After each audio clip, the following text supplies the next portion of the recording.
vamos a abordar el tema de hoy en cuanto a la Navidad. Recordemos que estamos en una serie que yo he titulado La esperanza de la Navidad, porque si hay una palabra que encierra la Navidad es esperanza. Esperanza. Esperanza es lo que muchos no tienen a nivel personal, familiar o religioso. Esperanza es de lo que nosotros carecemos muchas veces. Muchas personas en tiempos de Navidad incluso es un tiempo de tristeza, de dolor, de llanto, de angustia.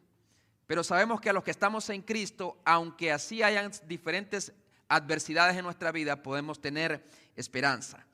El domingo pasado les hablé acerca de la esperanza de un pueblo en crisis, hablando precisamente de Isaías capítulo 9.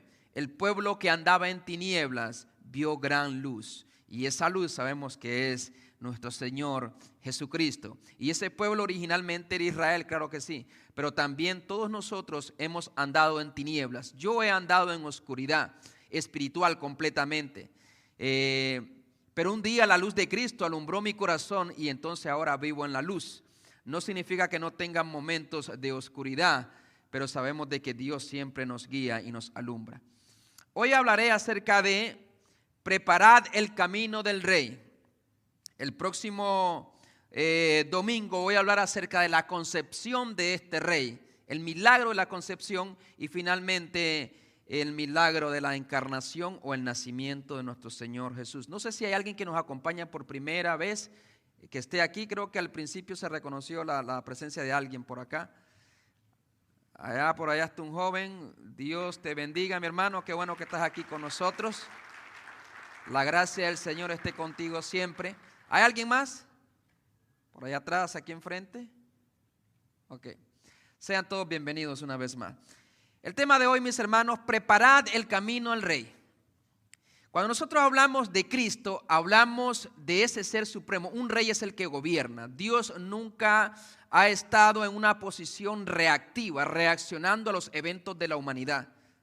Dios nunca ha estado en una actitud reactiva a lo que pasa en mi vida, sino en una actitud proactiva. Incluso lo planifica todo y permite que algunas cosas lleguen a mi vida de acuerdo a sus propósitos y a su soberana voluntad. En ese sentido, Él es el Rey que gobierna todas las cosas. Y a la medida que nosotros busquemos a vivir bajo, digamos, los estándares, las reglas y bajo el gobierno, el señorío de ese Rey que es Jesús, nosotros experimentaremos en esta vida incluso lo que le llama a Jesús la vida eterna. Sabemos que la vida eterna no habla nada más de una vida duradera, sino una calidad de vida que se puede experimentar aquí y ahora. Hace poco llegué a un taller a arreglar la camioneta y miré al mecánico que estaba batallando con una pequeña pieza como del tamaño de 1 pulgada en forma cilíndrica, bien concentrado cuando llegué. Trataba de colocarla en uno de los orificios de la base del motor. Cuando logró hacerlo, noté su felicidad y regocijo. Estaba muy feliz de haberlo logrado. Era una pequeña piececita. Seguramente había estado batallando por mucho tiempo. Había dedicado mucho tiempo, entrega y diligencia para poder lograr ese objetivo. Luego le echó agua en uno de los orificios y no liqueó más, no se filtró el agua. Esa pieza tan pequeña y diminuta en lo que tiene que ver un motor, en realidad, que parecía insignificante, evitaba la fuga del líquido. Hermanos, a veces son cosas pequeñas que descuidamos y que no les damos tanto valor en nuestras vidas, las que drenan, las que consumen nuestra alma, nuestro espíritu y nuestras fuerzas. No tienen que ser pecados capitales. Son pequeñas piececitas que hemos descuidado, que están averiadas y que necesitamos arreglar. En esta mañana que continuamos con esta serie, es oportuno preguntarnos en este tiempo de Navidad, ¿qué cosas están drenando mi vida espiritual? ¿Qué cosas están drenando mi relación con Dios? ¿Me están consumiendo? ¿Cómo me preparo para la venida del Señor? Así como se preparaba Israel. Dicho sea de paso, muchos de ellos habían perdido la esperanza de un rey venidero. Pero ¿cómo nosotros nos preparamos en este tiempo de Navidad? no solamente en cuanto a regalos, vestimentas y decoraciones, que tienen su lugar, sino cómo nos preparamos espiritualmente. ¿Cuáles son las cosas que están consumiendo mi vida y cómo eso está afectando también mi relación con Dios y mi familia? Puede ser un pasatiempo que no deja nada edificante en tu vida. Quizás te la pasas horas y horas en el TikTok y por eso tienes problemas con tu pareja, con tus padres, con tus hijos, en el videojuego, porque hay adultos incluso que también están adictos al videojuego, por no decir que muchos jóvenes están siendo consumidos por ello. No son cosas a veces exageradamente malas o negativas, pero que llegan a ser negativas. Quizás también puede ser una relación extramarital que te está consumiendo. Quizás es la indiferencia tuya a las Escrituras, por más que se predique, por más que se promueva la importancia de conocer la Biblia, la palabra de Dios. Pero no dedicamos tiempo, somos indiferentes a las Escrituras. Una escasa oración en tu vida, las malas relaciones con tus amigos o diferencias que has tenido con tus hermanos carnales, biológicamente hablando, o hermanos espirituales. Situaciones que no permiten que tengamos esa comunión con el Señor. Resentimientos pueden ser también o prioridades equivocadas en nuestras vidas. Pero Dios quiere que nosotros nos preparemos bíblicamente para celebrar la Navidad. Por no decir que la Navidad es una celebración continua en la vida del creyente. Cada día debemos estar agradecidos porque Dios envió a su Hijo, murió por nuestros pecados, resucitó al tercer día y dice la Escritura que un día volverá por su pueblo. Por lo tanto, es algo por lo cual debemos estar agradeciendo a Dios cada día, cada día. Pero claro, aprovechamos este tiempo que se hace un énfasis muy particular en el nacimiento de Jesús. Por eso yo creo en celebrar la Navidad también. Porque al menos en un mes, durante todo el año, se habla, se transmite este espíritu, se comparte la idea de que Dios se hizo hombre, de que Dios se encarnó. Aprovechemos esa oportunidad, bíblicamente hablando. No seamos nada más una víctima del consumismo, del marketing solamente, sino que acerquémonos a las Escrituras y que las Escrituras nos iluminen para poder hacer la voluntad de Dios en este tiempo de Navidad. Por eso vaya conmigo a Marcos, al Evangelio según San Marcos, capítulo 1. San Marcos capítulo 1, y vamos a leer el versículo 1 y 2. San Marcos capítulo 1, versículos 1, 2 y 3. Versículos 1, 2 y 3 del Evangelio según San Marcos. ¿Lo tenemos, hermanos?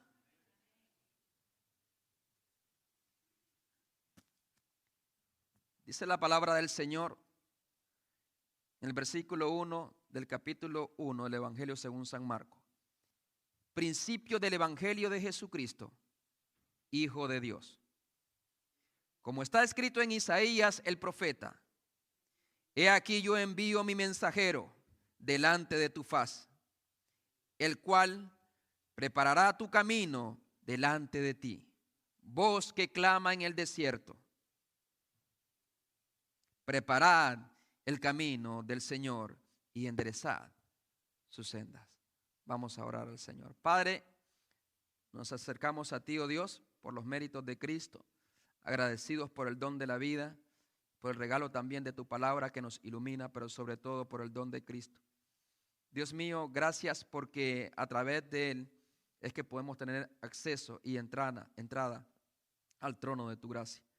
Dios mío, te pedimos que en esta hora tu Espíritu Santo nos hable, nos enseñe, nos redarguye, nos indique, oh Dios, cómo celebrar cristianamente la Navidad y cómo aprovechar este tiempo también para compartir la noticia sin igual, el Dios hecho hombre, para morir por los hombres, para salvar a los hombres.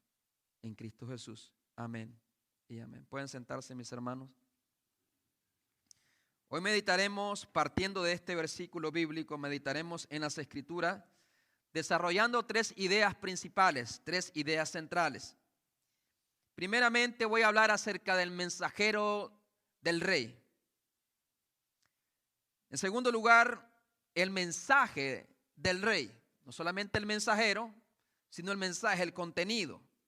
Y también la respuesta del pueblo al rey, no al mensajero.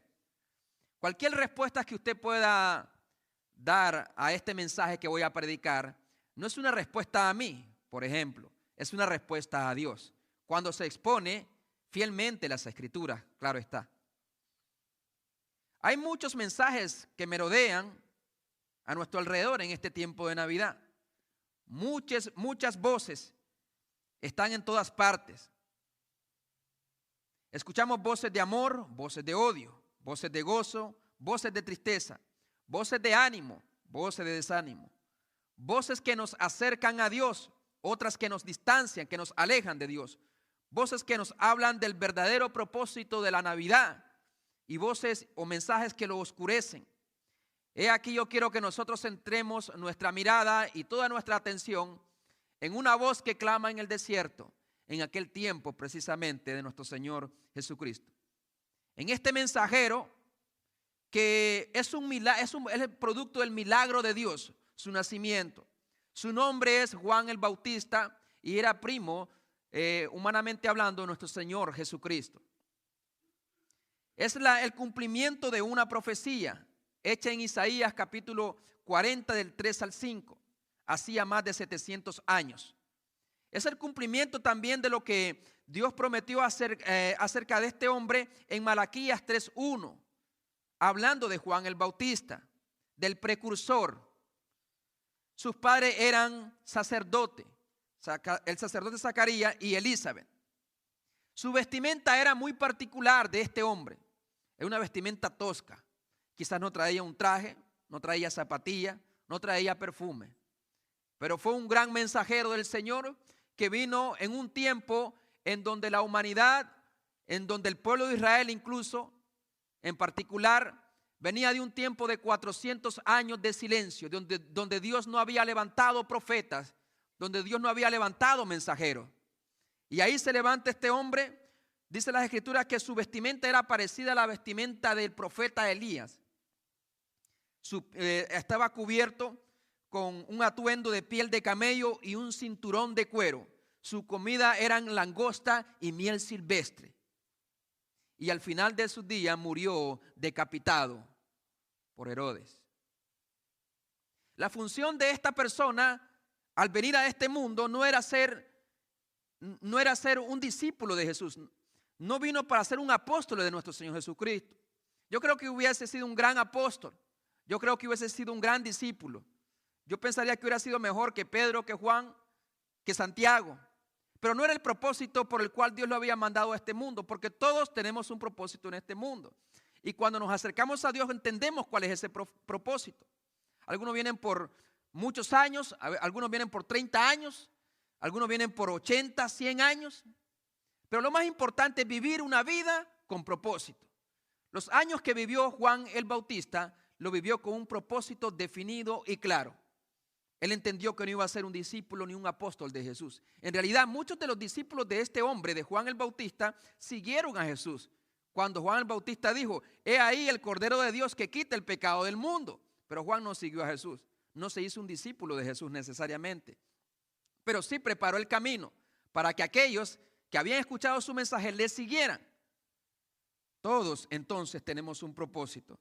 El propósito de este hombre, que no vivió muchos años sobre la tierra, que habrá vivido algunos 30 años, tenía una misión clara y era preparar al pueblo para la llegada del Mesías. Era la figura de un trabajador del rey, de un pregonero, un mensajero del rey. Y en aquel entonces se acostumbraba a hacer eso. Donde el rey iba a llegar, primero enviaba emisarios que pregonaban precisamente la llegada del rey a la ciudad o al pueblo. Pero no solamente pregonaba para que la gente se preparara y lo recibiera como el rey se merecía. De hecho, nadie podía tener una cara triste, enojada delante del rey, porque corría riesgo su vida. Entonces, por lo tanto, la gente tenía que prepararse para recibir al rey. Y eso es lo que hacía esta persona. El precursor que le llamaban. que proclamaba la llegada de un rey, del rey. Preparaba también el camino para que el viaje de aquel monarca fuese precisamente placentero. Iba despejando el camino para que el carruaje pasara con cierta comodidad. Y ese es Juan el Bautista, un hombre que no vivió muchos años, pero supo cuál era su misión y se entregó de corazón a aquello por lo cual Dios lo había mandado a este mundo.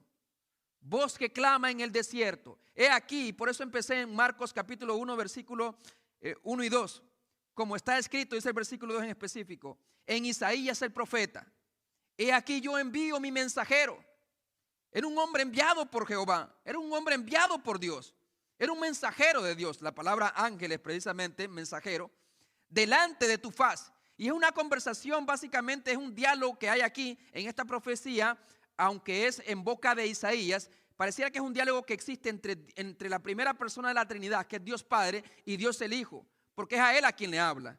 Y mire, dice el versículo 2, he aquí yo envío mi mensajero delante de tu faz, como que le está hablando a segunda persona, a Él, como que lo tiene enfrente, el cual dice, preparará tu camino delante de ti. Hay una serie precisamente de la cual habla R.C. Sproul, un buen predicador, que se lo recomiendo, el drama de la redención. El drama de la redención. Es toda una serie acerca de la salvación. Cómo en la eternidad las tres personas de la Trinidad acordaron salvar al hombre. No como un plan B ni como un plan C. Antes que el mundo fuese creado, Dios tenía un plan y eso le llama el drama. Cómo Dios diseñó y planificó cada aspecto de la salvación del hombre. Oh no, hermano, la salvación del hombre no depende del hombre. Y qué bueno que no depende del hombre, porque nosotros como hombres perderíamos nuestra salvación al siguiente día de obtenerla.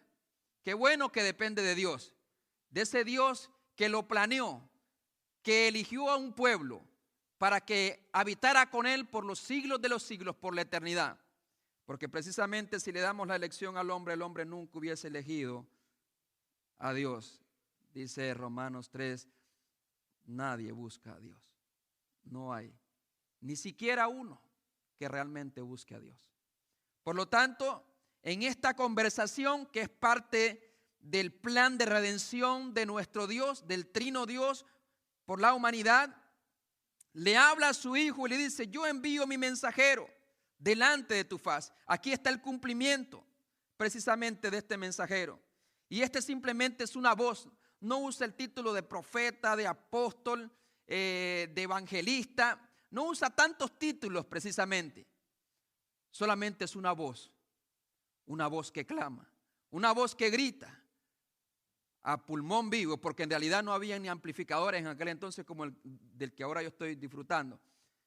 Pregonaba con viva voz, escuchen o dejen de escuchar, el rey viene. Oh sí, el rey viene. Y viene por su pueblo, viene por su iglesia.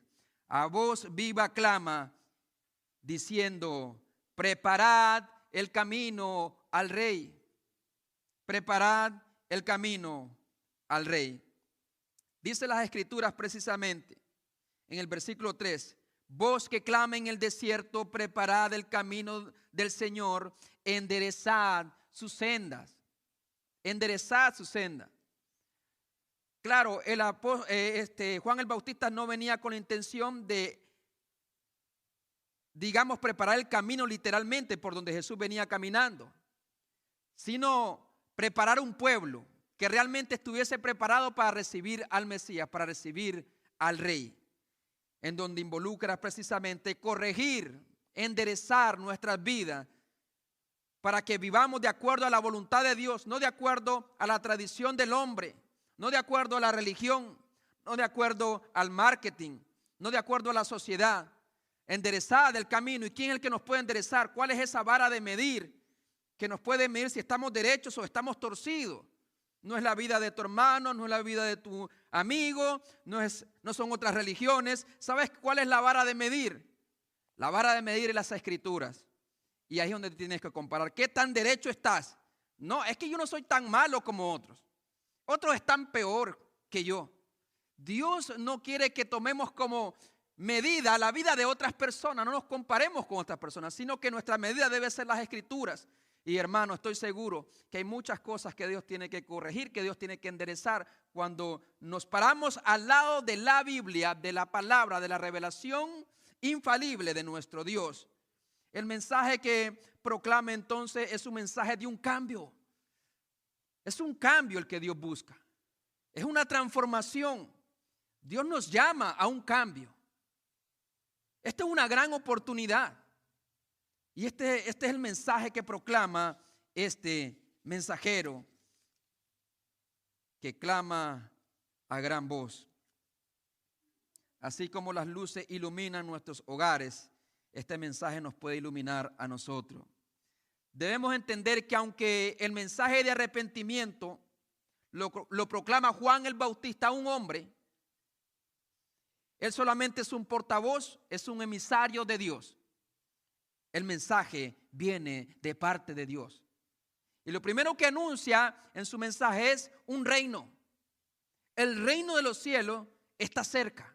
Si usted va conmigo a Mateo 3:2, me gusta como lo dice el ex publicano, aquel que estaba en los tributos públicos, sentado cuando Jesús lo llamó y le dijo: quiero que seas parte de mi equipo de discípulos, que seas parte de mi reino. Dice las Escrituras en Mateo capítulo 3, versículo 2, dice Juan el Bautista predicando y diciendo: arrepentíos, porque el reino de los cielos se ha acercado. Arrepentíos, porque el reino de los cielos se ha acercado. Hermano, ese es el mensaje del evangelio. Alguien decía por ahí, y no estoy en contra tampoco que se mencione el amor de Dios. En realidad Dios ama al ser humano, pero ninguno de los apóstoles andaba por ahí diciéndole a la gente: Cristo te ama, sonríe. Ninguno de los apóstoles fue detrás de la gente en los plazas diciendo: hola, Jesús le ama. El mensaje era de arrepentimiento y perdón. Y ese es el mensaje también de Juan el Bautista, ese es el mensaje de Jesús, de los apóstoles: arrepentimiento. Pero lo que quiero hacer notar antes de esa parte del arrepentimiento es un reino que viene proclamando. Hay un reino que se acerca, hay un reino que poco a poco también se está implementando, primeramente en una esfera, en un campo espiritual, en la iglesia, pero un reino que ha de venir, un reino que precisamente, del cual precisamente Jesús es el rey. Ese reino no es de este mundo. Este reino es del cielo, es el reino de Cristo, es el reino eterno, es el reino que no perece, es el reino de justicia y de paz y de abundancia.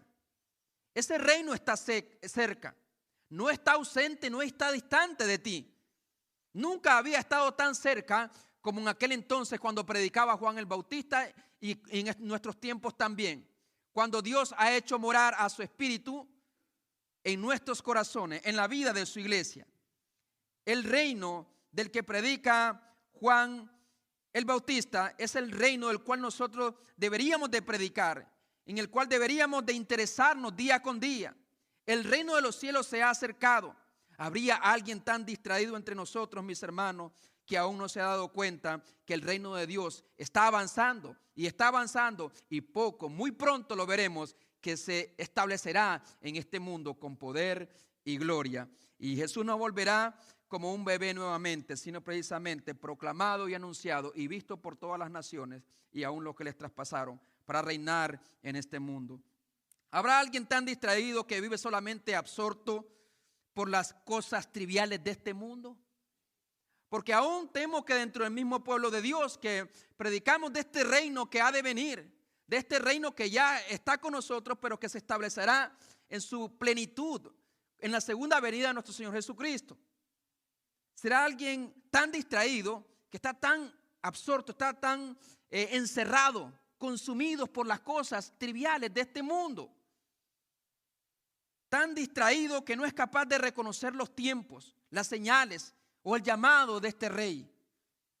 Su reino ofrece vida eterna. Su reino ofrece paz y prosperidad a quienes forman parte de este reino, claro está, a través del arrepentimiento y el perdón de sus pecados. El reino de los cielos se acerca. El reino de los cielos está aquí, básicamente decía Juan el Bautista, porque Jesús había nacido y Jesús estaba entre su pueblo. Pero dice algo no solamente de este reino, dice que debemos arrepentirnos. Le dice a la gente: arrepentíos, porque el reino de los cielos se ha acercado. ¿Por qué el arrepentimiento? Porque nosotros, que originalmente pertenecemos al reino de las tinieblas, como dice Colosenses 1:13, que Dios nos trasladó del reino de las tinieblas al reino de su amado Hijo. Nosotros pertenecíamos a un reino que es contrario al reino de Dios. Sus valores, sus principios, sus propósitos, su rey, su señor, es Satanás. Son las obras de Satanás, son las obras malas. Y el ser humano, como dijo en la conversación que tuvo Jesús con aquel hombre llamado Nicodemo, que el hombre, el mundo, aborreció la luz porque ama las tinieblas, porque sus obras son malas. Entonces, por naturaleza, nosotros pertenecíamos, y toda aquella persona, por muy buena que sea, éticamente hablando, moralmente hablando, ese es un ejemplo en la sociedad, si no pertenece al reino de Cristo, pertenece al reino de las tinieblas. Y el reino de las tinieblas no va con el reino de la luz. Por lo tanto, hay una lucha, hay una lucha. Y por eso es que vemos que un mundo se distancia cada vez más de Cristo, porque odia a Cristo. No odia a Jesús, el bebé Jesús. Todos lo celebramos, o la inmensa mayoría en Occidente. Celebramos a Jesús, pero odiamos sus mandamientos. Odiamos sus llamados al arrepentimiento. Odiamos sus enseñanzas. Las rechazamos, le damos poco valor a las cosas del reino de Dios, porque así de contradictorio es el ser humano. Nosotros hemos quebrantado las leyes de ese rey y de ese reino. Las leyes de los medos y los persas no se podían quebrantar, porque el que la quebrantaba tenía que pagar. El rey Darío tuvo que enviar a Daniel al foso de los leones, aunque no quería. ¿Por qué? Porque Daniel había quebrantado la ley de ese entonces, la cual consistía en no orar a nadie más, y cualquier petición se la tenían que hacer al rey. ¿Cuánto más la ley divina, la ley santa, la ley sagrada que procede del reino de los cielos? Y nosotros todos las hemos quebrantado, las leyes de Dios. Y por eso llama este rey, porque es el rey el que manda este mensaje: preparad el camino, arrepentíos porque el reino de los cielos se ha acercado.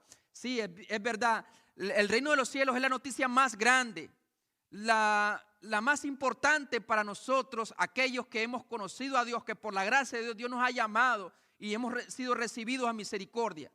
Pero es la más terrible noticia para todos aquellos que nunca se arrepintieron de corazón, para todos aquellos que nunca escucharon con atención la voz de este rey que decía: hey, te voy a dar una oportunidad, arrepiéntete y te daré vida eterna, te haré parte de mi reino. Como en aquel entonces, cuando un reino conquistaba otro reino, en algunas ocasiones se le daba la oportunidad a aquellas personas que eran conquistadas de que se sometieran al nuevo rey, y entonces les concederían la vida. Asimismo, en nuestros tiempos, en cuanto al reino de Dios, Dios lo que nos está dando, cuando nos dice arrepentíos, Dios nos está dando la oportunidad de que Él nos perdone la vida. Porque cuando Dios nos perdona nuestros pecados, nos está perdonando la vida. No solamente son actos, sino que nos está perdonando nosotros como seres humanos, y nos está perdonando la vida para que nosotros podamos vivir en su reino. Entonces es un rey que llega obviamente al reino de las tinieblas, el reino de la luz, que es Cristo. Llega al reino de las tinieblas y nos dice: arrepiéntanse, porque este rey está conquistando este reino, y el que no se arrepienta no está aprovechando, no aprovecha esta oportunidad de paz y de vida que ofrece este nuevo rey, porque es un rey lleno de misericordia, un rey lleno de amor, que es rico en misericordia, dice las Escrituras, que tiene compasión y que ha hecho todo precisamente para que nosotros podamos ser salvos a través de los méritos de Cristo, podamos ser perdonados y entonces encontremos vida eterna en Él. Pero hermano, el arrepentimiento y el perdón es una oferta de la gracia de Dios. Se lo voy a repetir. Es una oferta de la gracia de Dios. Dios te está diciendo, te doy la oportunidad para que vengas pronto y te arrepientas, porque el reino de los cielos se ha acercado. Es lo que está diciendo Juan el Bautista. Porque el reino de los cielos está cerca de ti, está cerca de mí y nos llama al arrepentimiento. Y ese Juan el Bautista proclamando como una voz que clama en el desierto: preparad el camino del Señor, arrepentíos porque el reino de los cielos se ha acercado. Cada vez que escuchas la palabra reino de los cielos, si no estás en Cristo, estás en el reino de las tinieblas, y por lo tanto debería ser la más terrible noticia en tu vida.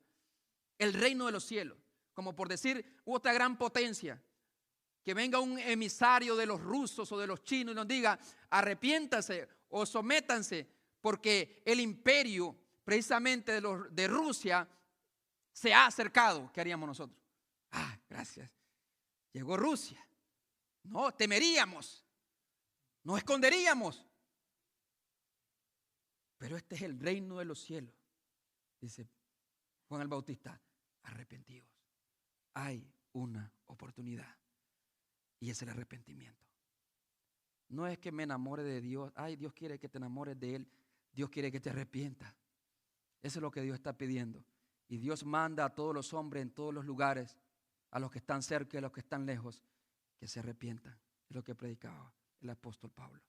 Es una oferta de la gracia de Dios, porque yo no merezco ser perdonado. Tú no le puedo obligar a alguien diciéndole: te exijo que me perdones. No, te pido, te ruego, te suplico, perdóname. Y eso es lo que dice el Evangelio. Hay una oportunidad. Y ya para cerrar,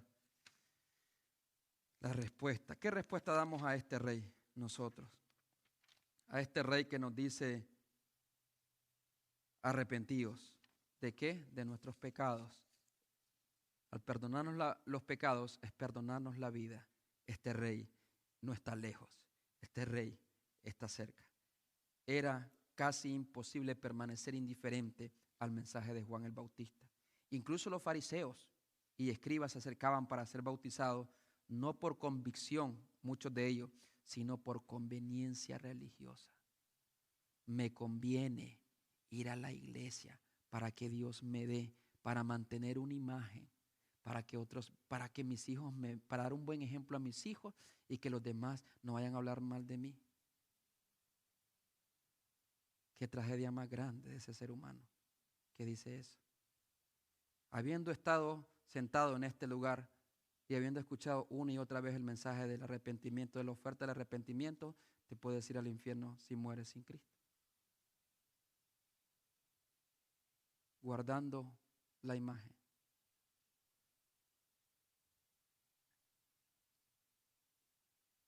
Muchos fariseos querían guardar la imagen y entonces también acudían para ser bautizados por Juan. Dice el capítulo 3, versículo 7 de San Mateo: al ver que muchos de los fariseos y de los saduceos venían a su bautismo de Juan el Bautista, les decía, ¿cómo les decía? ¿Cómo? Generación de víboras. Generación de víboras. Así le decía Juan el Bautista. Con astucia, la serpiente engañó a Eva. Y así con astucia muchos escondemos nuestra verdadera maldad y la corrupción de nuestro corazón a través de la vestimenta y la túnica de una religión piadosa. Y esto hasta de los propios púlpitos a veces. No, hermano, no cometa tan grande error. Hay un falso arrepentimiento entonces. Generación de víboras. ¿Quién os enseñó a huir de la ira venidera? ¿Ustedes creen que huyen de la ira venidera? De este reino. No pueden escapar, porque si subo a los cielos, ahí estás tú, dice el salmista David en el Salmo 139. Si voy a lo profundo del Seol, ahí estás tú. Si tomo las alas del alba y huyo, ahí estás tú. ¿A dónde huiré de tu presencia? Hermano, cuando Dios te da vida eterna o te perdona, te salva de Él mismo. Porque solamente Él mismo tiene el poder para condenarte y tiene el poder para salvarte. Cuando Dios te salva de Él mismo, de su propio castigo, a través de la obediencia al arrepentimiento. ¿Quién os enseñó a huir de la ira venidera? Ellos se preocupaban por mantener cierta reputación en la sociedad, que acudían al bautismo de Juan el Bautista y se bautizaban. Pero claro, Juan el Bautista comprendía por el Espíritu de que aquellos no lo hacían de buena fe, no estaban arrepentidos de corazón, sino para mantener una buena reputación delante del pueblo, porque todo el pueblo miraba que Juan el Bautista atraía mucha gente y entendían que venía de Dios. Entonces se bautizaban también mucho. Haced más bien frutos dignos de arrepentimiento. Y no penséis en decir dentro de vosotros: a Abraham tenemos por padre, porque yo os digo que Dios puede levantar hijos a Abraham aún de estas piedras, dice Juan Bautista. Eso no importa el linaje de donde tú vienes. Ellos eran hijos de Abraham, según la carne, es verdad. Y muchos quizás utilizaban este privilegio de alguna manera para justificar sus faltas y para creerse que ya no necesitaban más en realidad. Así muchos de nosotros podemos decir: oh, pero si yo toco en iglesia, yo canto en iglesia, yo enseño en iglesia. Arrepentidos, dice Dios, porque eso no te gana, no te da entrada al reino de los cielos. El verdadero arrepentimiento implica un cambio, y es lo que dice precisamente en el versículo 8: haced pues frutos dignos de arrepentimiento. Hagamos frutos dignos de arrepentimiento. ¿Y qué es eso? Cambios reales en nuestras vidas. Oh, querido amigo y hermano, quizás tú has venido aquí buscando un mensaje de esperanza. Este es un mensaje de esperanza. Es la esperanza más grande que Dios te da. La esperanza que aún estás a tiempo para poder arrepentirte y poder conservar la vida que viene solamente de Dios. Cristo murió, Cristo nació para morir. Dios es espíritu y por lo tanto no podía morir por el hombre. Pero Dios ideó tomar forma de siervo hecho semejante a los hombres, dice las Escrituras, y estando en la condición de hombre se humilló a sí mismo, haciéndose obediente hasta la muerte y muerte de cruz. Jesús en verdad no vino para que le celebremos Navidad. Celebramos porque es un acontecimiento que de alguna manera era necesario para que el Dios eterno y el Dios espíritu pudiesen morir por la humanidad. Por eso celebramos Navidad. Pero el fin último por el cual Jesús vino fue para darnos la oportunidad del arrepentimiento, porque sin derramamiento de sangre no hay perdón de pecados. Así que si usted está aquí y usted quería, este es el mensaje más grande de esperanza. Imagínese que viene otra gran potencia e invade nuestro territorio y nos dan la oportunidad simplemente de arrepentirnos y vivir bajo las nuevas leyes de ese gobierno. Y ese es el reino de los cielos precisamente, que poco a poco se acerca y se acerca. Y usted sabe los tiempos que estamos viviendo, se está acercando y un día se establecerá y más tiempo no habrá. Así es que busque el perdón de Dios. Buscar el perdón de Dios es buscar la vida, es conservar la vida y obtener la vida eterna, la vida en abundancia. Aproveche esa oportunidad. Vamos a orar al Señor. Mi Dios, te agradezco, Dios, porque me has dado las fuerzas y la capacidad para promover, proclamar tu palabra. Yo sé que hay muchos que estamos aquí y necesitamos un mensaje de esperanza, un mensaje de restauración, de cambio. Dios mío, y hay muchas cosas en nuestras vidas que no cambiarán hasta que nos humillemos delante de ti y reconozcamos que nos hemos apartado de ti, Señor. Y aún en tiempo de Navidad, nuestro enfoque está en otras cosas y tu voz sigue resonando a través de tu palabra. Preparad el camino del Señor. Arrepentíos, porque el reino de los cielos se ha acercado. Si hay alguien en este lugar que aún no te conoce, yo te suplico, mi Dios, que toque su corazón y que esa persona en este momento se humille delante de ti, doblegue su orgullo y deje a un lado sus credenciales humanos y se postre en tu presencia. Alcánzalo, Señor, y concede el perdón y la vida eterna. Y aquellos que somos parte de tu reino, que podamos vivir de acuerdo a tu voluntad. En el nombre de Jesús. Amén y amén. Ok, mis hermanos, pueden darle un fuerte aplauso a Cristo.